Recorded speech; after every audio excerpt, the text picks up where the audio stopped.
Hello everybody, I'm your produce guy, and today we are out on the road. I'm in San Marcos, California at the Robbins Ridge Ranch, and my friend Kathy has invited us to come and take a look. Now they have a commercial operation growing cherimoyas. Most of you probably have not heard of cherimoyas.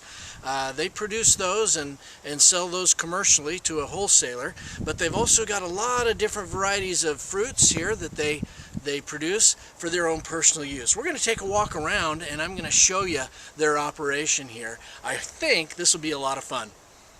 Just like to give you a look-see at the surrounding terrain. Right in front of you are the cherimoya orchard, and then you can see through the valley some other agricultural operations that are going on here. Alright, I'm standing in front of a cherimoya tree. Unfortunately, we're here in July. The cherimoyas actually don't ripen until about January or February, and so there is no fruit on the tree currently, but the trees are beautiful. As they cultivate the trees here, they do try to shape them and develop them into an umbrella sort of shape so that the fruit will be shaded from the hot sun, because the sun is pretty hot around here. We're going to, in another video, I'll get some cherimoyas and I'll show them to you and show what you do with them so that you can have the full information. I'd love to be able to show you cherimoyas on a tree right now, but not available. Well, let's move on. Alright, I'm standing in front of now what is a lychee tree. Now, when I was a kid, we'd go to the Chinese restaurant and they'd serve us lychee nut ice cream. Well, they're not really nuts. They are a fruit, lychees. And this is one of 3 trees on the property that Kathy has growing up here. And I have actually, again, these lychees are not in season. There's none on the tree that I can show you. But I've got some examples here of different styles of lychee, and this is most like what the tree here produces, with this kind of reddish, yellowish fruit. And inside, let me open up one of these so you can see what the fruit actually looks like. Lychees are just really cool. Oh, watch out there. The thing shot out. You just peel back this skin and it reveals this nice little kind of jelly-like fruit. There you go. There's a great big seed in the center of it. But yeah, just peel off. There we go. Peel off some of that fruit. Oh, I can smell it. Very sweet. Sweet, sweet smell. You can see the pit there in the center, great big pit. But that's what grows on these lychee trees here at the Robbins Ridge Ranch. All around the mulberry bush, the monkey chased the weasel. Well, this looks more like a tree to me. It's bigger than a bush, that's for sure. These are mulberries, and to be honest with you, I've never seen mulberries before. But here they are growing, and they are delicious. They look like just any other kind of like raspberry or blackberry, those kind of berries. They've got the little juice packets, or I don't want to say packets, but juice sacks around there. Let's get a close-up look at these things. Okay, here's a great cluster of these berries. You can see them. See those little, like a raspberry, the little juice I want to say pockets, but they're little sacks, juice sacks, that make up the cluster of the berry. Now, I have to be honest with you. Your produce guy has never seen these before. And so we're going to have to get to know these a little bit better. I'll tell you what, you can see here's a ripe one right here. That dark color, as they turn dark, they're ready to go. I asked my friend Kathy what they do with these. They don't do anything other than eat them, because they get out here and they pick them and they eat them, and that's it. They're so delicious. She shared some here, and let me grab this one. Oh, grab that. Oh, watch out. Oh, that one's... Oh, look at that juice all over there. Oh, that is so sweet. That is so good. We got to find out more about these. I got to find if we can get these and purchase them somewhere. So I'll do some research and we'll get back with you on that one. Okay, we're still on our tour of the Robbins Ridge Ranch, and I was just coming over here. In fact, we were walking over to look at this fennel that's growing. It's often known as anise. This grows a white bulb with these fern-like tops. Smells and tastes like black licorice. So it's wonderful if you like black licorice, which I happen to. I have relatives who don't. But this stuff, oh, we were walking across the yard and we could smell it. Kathy has a worker who's sent over here and working on cleaning up the yard a little bit, and he cut this down. So, but we've got it now, and she doesn't use it, so we're going to take this home. But this is some great stuff. We're walking around the ranch here and come across these. Now, of course, these aren't fruits or vegetables, but they're wonderfully awesome. This is lavender right here. If we can look over here, here's another lavender plant. These little flowers grow on here. Of course, lavender is a wonderful scent that's used in soaps and other products. But there is a cheese company I know that uses lavender as a rub on the outside of their cheese that helps flavor their cheese. So it is an edible product, and we do use it in food. This is an awesome find right here. All right, now this next one really excites me. This is a Meyer lemon tree. It's a dwarf Meyer. Meyer lemons come out of China, and they are a less bitter or more sweet type of lemon. And when I made my lemonade video, this was a lemon I was hoping for. When we lived in California, we had a dwarf lemon tree, a lot smaller than this one, in our front yard, which would produce half a dozen lemons for us. Oh gosh, they're so good. And this tree is just loaded with fruit here. Let me show you. It's one of the hardest working trees, that lemon tree. Let me show you why. Okay, you can see, I'm going to show you at least here on this lemon tree, how hard working lemons are.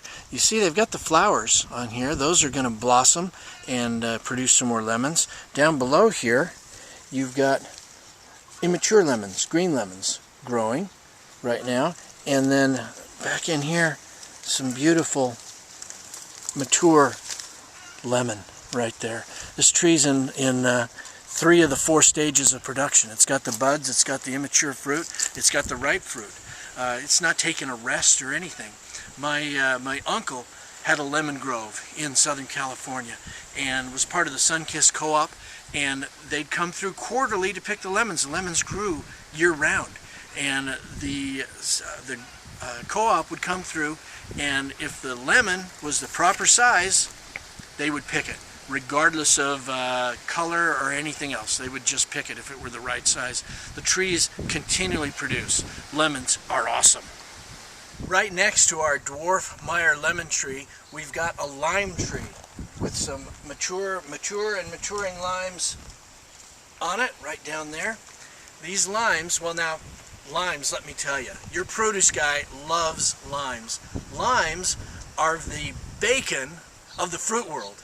And by that, I mean you use limes to make other foods taste better, just like bacon. Add bacon to anything, it's delicious. You add lime to something and it's delicious. Now you can't wrap other foods with lime, but you can cover them with lime juice, and they're great. I love limes. Here are the mature limes on this lime tree. Now, lime tree is working hard just like our lemon tree. It's got the mature fruit, but you can see here little tiny fruits. And on this branch, look at this branch right here, just baby limes all over the place. Ooh, that's making my mouth water. Right next to the lime tree is a nice surprise for us. This vine, this crazy vine that's growing all over the place, this is passion fruit. Have you ever seen a passion fruit vine before? I think maybe not. Down here on the bottom is the flower that it produces. Isn't that beautiful? Look at that purple and white there. Oh, that's really nice. And then the fruit that's produced on here. Let's see. Well, can you see that one? It looks like a kiwi hanging on a vine, or any number of fruits. We've got, let's come around the corner here. There's a whole bunch of the fruits over here.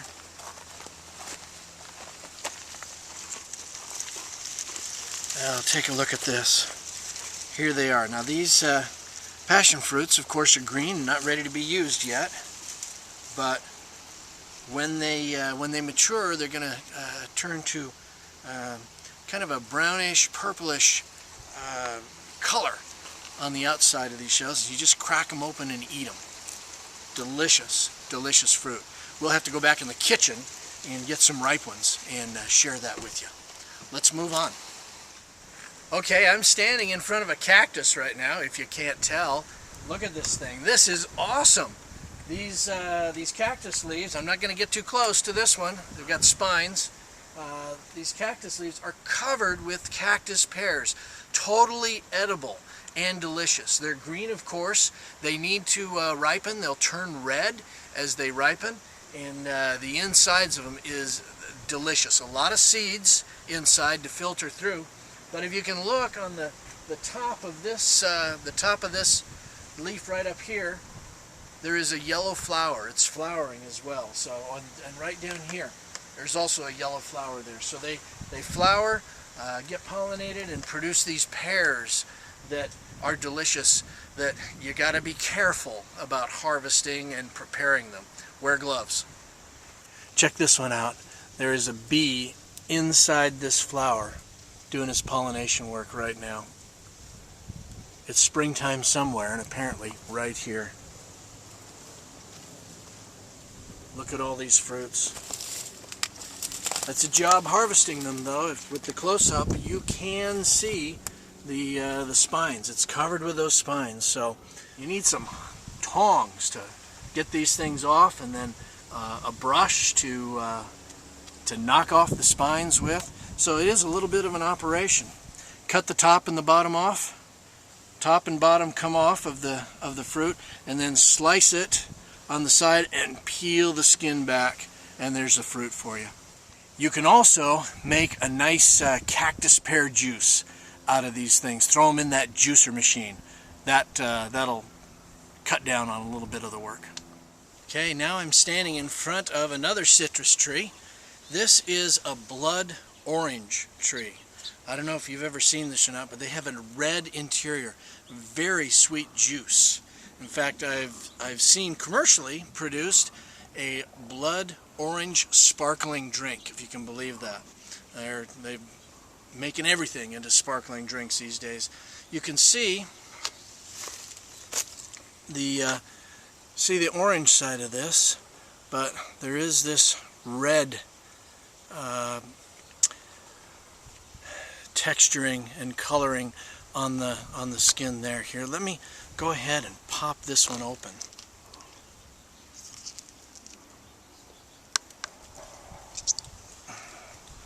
Oh boy, look at that. Look at that red juice. Oh my goodness. That is just running out with juice, and those are so sweet and delicious. These are blood oranges.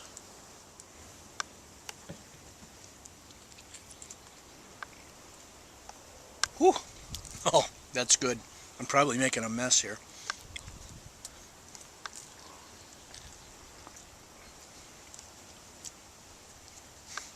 I need to go clean up. Well, that's it for our tour of the Robbins Ridge Ranch. One last thing before we sign off today. Behind me, we really are on a ridge here. In fact, you can see, and we'll show you, the Pacific Ocean out here. This is one of the tallest ridges between here and the ocean. There's one little hill here that is between this ranch and the ocean, but otherwise unrestricted. It's great. There's valleys all around us here. This creates a little microclimate right in this area where a lot of these fruits are able to prosper. So very interesting location here. So let's take a look out behind me. You've got the Pacific Ocean out there, a little bit of kind of haze on top of the ocean this afternoon. the hills of North San Diego County here. This is in the kind of golden triangle where most of the year the temperature is about 70 degrees. It's day and night. It's just a delightful area and great for all the fruits that we have shown you here today. So, a beautiful location, a lot of agriculture takes place around here. So, we will sign off for today here from the Robbins Ridge Ranch, but we'll be back with you again soon. We've got some more stops to make on this little road trip and excited to share these places with you. I am your produce guy. Thank you so much for watching today, and remember, as always, fresh is best. Hello everybody. Today I want to make a summertime classic that everybody's had, but I doubt you've had it this way. Lemonade. Lemonade is generally made with sugar and water and some lemon juice, but we're going to cut out those ingredients, the water and the sugar, and go natural on you. I've only got 2 ingredients here today that are going into this. One is Granny Smith apples, and the other is fresh lemon.